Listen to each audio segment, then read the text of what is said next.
नमस्ते महाराज जी शास्त्र में सबसे पहले कौन सा पढ़ना चाहिए? कितना अच्छा प्रश्न किया है, हैं? प्रश्न करते नहीं है। इधर आ दे।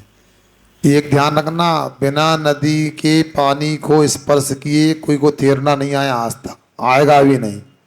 नदी में उतरोगे तो तैरना आ सकता है।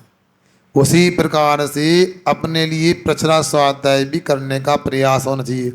मगर प्रचना स्वाध्याय तब होता है जब वाचना स्वाध्याय करते हैं। स्वाध्याय में आओ, पेन का भी लेकर आओ, जो आपको समझ में नहीं आता है तो पूछना चाहिए।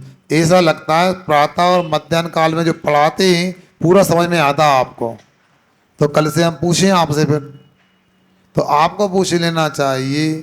इनका प्रश्न है कि सबसे पहले कौन सा शास्त्र पढ़ना चाहिए।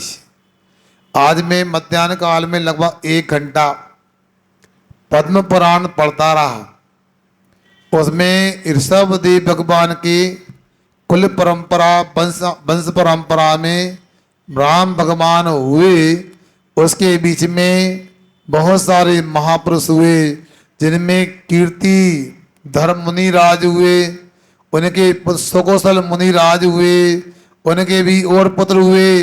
उन ऋषभ देव की परंपरा में ग्रस्त होकर के भी सब मुनि बन के मोक्ष जाते रहे, कई स्वर्ग गए।